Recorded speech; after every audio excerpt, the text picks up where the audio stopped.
Abençoe a sua vida nessa manhã. Nós estamos aqui fazendo a segunda parte da nossa lição desse domingo, que é a verdadeira vida. Lição que foi lecionada pelo nosso irmão Ebenezer e que também já teve a primeira parte pelo nosso irmão Teixeira. E hoje eu, a irmã Cristina, estarei fazendo a segunda parte e a conclusão da nossa reflexão, da nossa recapitulação da lição de número 5. Espero que você esteja bem nessa quarentena, espero que você esteja se preservando a sua vida, a vida da sua família, e o Senhor é conosco para nos dar a vitória que precisamos, amém? Então vamos na nossa lição. Estarei fazendo a parte final da nossa lição, que é baseada na história de Nicodemos, né? Como nós já vimos, Nicodemos era um doutor da lei, um homem esclarecedor, membro do Sinédrio, era um mestre entre os judeus, mas ele tinha dúvidas sobre a questão da salvação.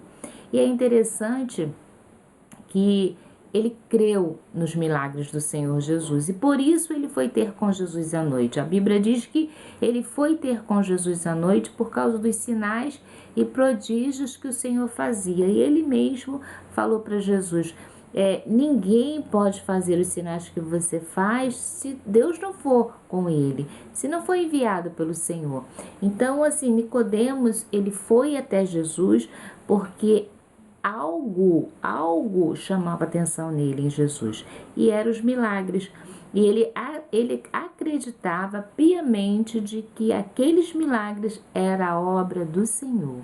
Isso é muito bom para a vida de Nicodemos e para a nossa vida também. E a Bíblia diz que ele foi ter com Jesus de noite.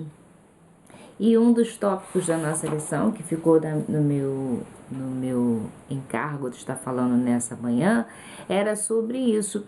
Quando o Senhor Jesus diz para Nicodemos assim: olha, você precisa nascer de novo.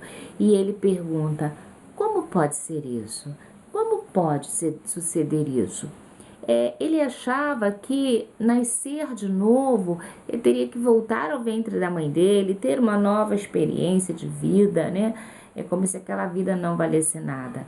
E algumas pessoas acham que por ter realmente uma nova chance em alguma situação, nasceram de novo.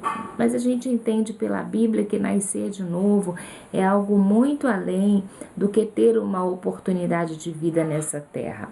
Nascer de novo é nascer do Espírito, é ter uma comunhão com Deus, ou voltar a ter a comunhão com Deus que tinha antes do pecado. Você sabe que o pecado, ele trouxe um abismo, uma separação entre o homem e Deus.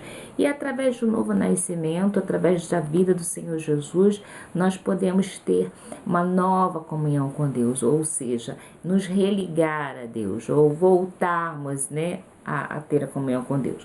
É interessante, baseado no livro de João, que a Bíblia diz que aquele que crer tem a salvação, né? O próprio João, capítulo 3, verso 16, dentro dessa conversa com Nicodemos, o Senhor Jesus disse assim,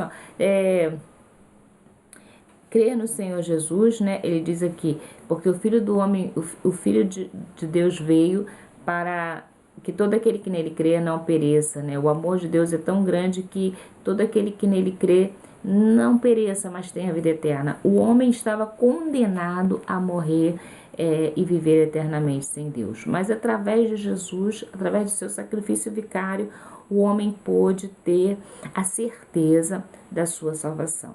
E é interessante quando Jesus vai falando sobre essas coisas com Nicodemos, e Nicodemos não entende. Ele não entende, ele não consegue discernir. Sabe por que Nicodemos não consegue discernir o que o Senhor Jesus estava falando para ele? Porque a Bíblia diz que as coisas de Deus se discernem espiritualmente. E Nicodemos ainda não tinha nascido do Espírito. Ele ainda não tinha tido essa experiência de salvação. Então aquelas coisas espirituais para ele eram coisas muito difíceis de se entender. E aí ele ficava questionando a Jesus: mas como pode ser? Como vai suceder isso? E o Senhor fala assim, na verdade te digo. Ele estava dizendo assim: Nicodemos, entende, você é mestre, você conhece a lei, você conhece a palavra e você não entende o que eu estou falando. Era como se ele estivesse falando assim para Nicodemos. E interessante é que ele faz menção aqui no capítulo 3 de Moisés, porque ele diz assim: do mesmo modo que Moisés levantou a serpente no deserto, assim importa que o Filho do Homem seja levantado. Ora, quando a gente lê a história de Moisés lá no capítulo 21 do livro de Números, e eu convido você a ler esse texto na sua casa, quando nós lemos lá a Bíblia, a gente vê que o povo estava tendo um momento difícil, porque eles haviam vencido os cananeus, eles estavam vitoriosos, seguindo o caminho triunfante, mas tiveram desejo das coisas que estavam lá no Egito. Primeiro, o desejo de comer o pão, né? E eles falaram assim: olha, por que estamos nesse deserto para morrer aqui? Lá no Egito era bem melhor. E até esse pão do nosso dia a dia já nos causa um festio. Ou seja, eles estavam até reclamando do maná que diariamente Deus mandava para eles de graça. Eles não precisavam fazer nada, era só colher o maná e comer. Era um sabor de pão de mel, mas aquilo já estava enjoando eles. E aí eles começaram a murmurar contra Deus e contra Moisés. A Bíblia diz que o Senhor mandou serpentes abrasadoras, e as serpentes pareciam de repente no meio do povo de Deus, do povo de Israel, e eles picavam, as serpentes picavam as pessoas e as pessoas morriam, e muitos morreram ali. E aí foram até Moisés, coitado, não sabia de nada, e foram até Moisés e falaram assim: temos pecado, havemos pecado contra o Senhor, porque falamos mal do Senhor e falamos mal de ti, e agora essas serpentes vêm e elas estão nos picando e muitos morrendo.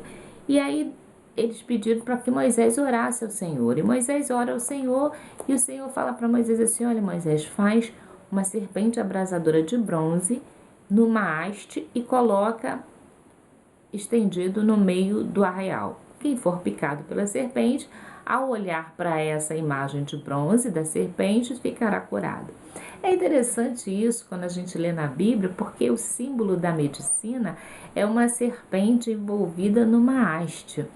E eu fui ler sobre isso, olha, por que o símbolo da medicina é uma serpente e Deus mandou Moisés colocar uma serpente. Olha, quando Deus mandou Moisés colocar a serpente numa haste para que o povo fosse curado lá no deserto, isso aconteceu mais ou menos no ano 1406 a.C.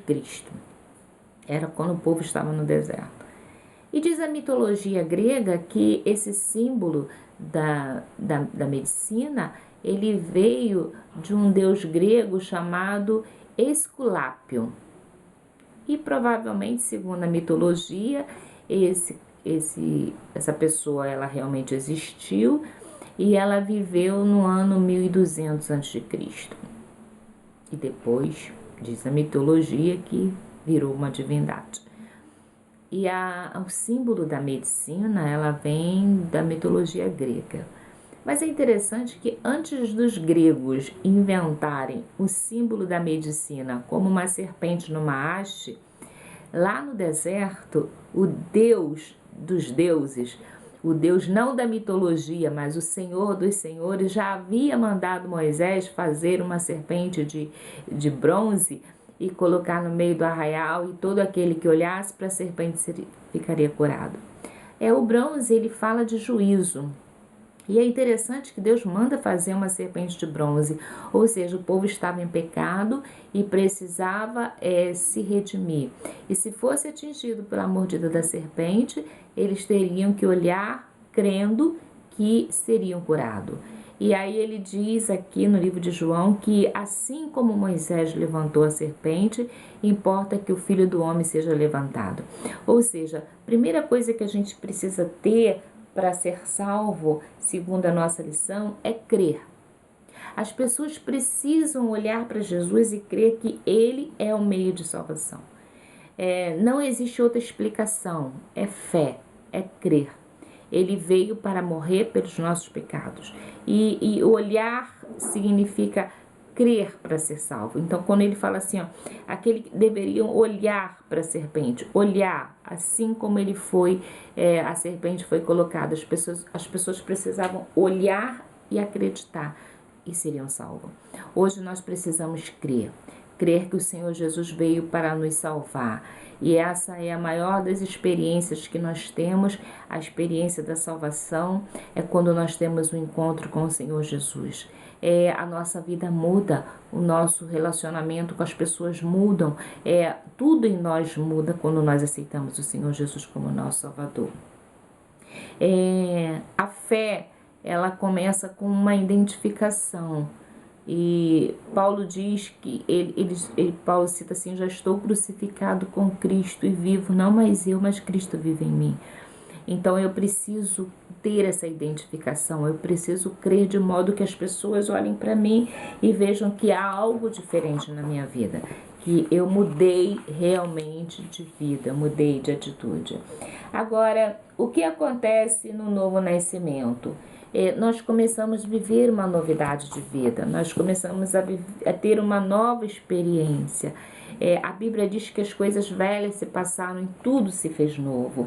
A Bíblia diz que a partir do momento que nós aceitamos Jesus como nosso Salvador, nós somos feitos filhos de Deus, até como o irmão Ebenezer falou na lição que ele lecionou.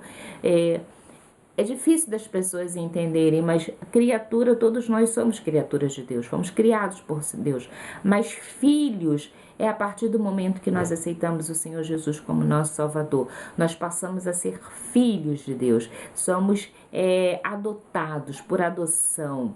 E agora nós temos o direito, por filho, de receber a herança. Então nós somos filhos de Deus. Quando nós cremos, nós mudamos de vida e somos filhos de Deus. E aí automaticamente nós somos justificados. Porque os nossos pecados que eram contra nós, agora, quando a gente aceita o Senhor Jesus como nosso Salvador, Ele vem e nos justifica, porque sobre nós há uma condenação. A morte é uma condenação, mas sobre nós está o sangue de Jesus, Ele nos justifica. Isso quer dizer o quê? Que se nós morrermos aqui nesse mundo, e nós vamos morrer, porque a morte é a certeza para todos, nós temos uma vida eterna. A nossa morte não é o fim, mas ela é o começo de uma nova vida com Cristo. Então nós somos reconciliados com Deus através de Jesus.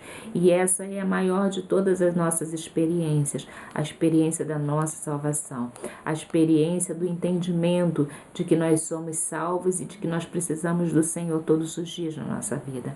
Que o Senhor Jesus venha abençoar você, que o Senhor Jesus venha falar o seu coração hoje. Nós somos novas criaturas em Cristo Jesus. Eu vou orar contigo nessa manhã, que o Espírito Santo venha consolar o seu coração nesse momento de quarentena, nesse momento de isolamento, nesse momento que a gente não sabe como vai ser o nosso amanhã, mas nós temos certeza de que há um Deus que vela por nós, há um Deus que cuida de nós, há um Deus que supre as nossas necessidades. Então feche os teus olhos e confie no Senhor Jesus nessa manhã. Pai, eu te louvo por essa oportunidade, pela nova vida que o Senhor tem nos dado. Eu te louvo porque Tu és o Deus presente ontem, hoje e eternamente. Senhor, antes de que venha necessidade na nossa casa, o Senhor já tem suprido. Assim como o Senhor enviou Jesus para morrer por nós antes de nós nascermos, o Senhor sabe de todas as coisas. Pai, cuida da nossa casa, da nossa família, da nossa parentela, da nossa igreja. Cuida, Senhor, de todos nós. Guarda-nos, que o Teu sangue esteja sobre os umbrais das nossas portas e que a vida que temos em Ti possa estar presente em nosso lar, Senhor. Ouve a nossa oração, o nosso clamor, nos guarde, nos livre, nos dê um dia abençoado na Tua presença. Ó Deus, é o que eu te peço nesta manhã, agradecido em nome de Jesus. Que o Senhor te abençoe hoje e sempre. Em nome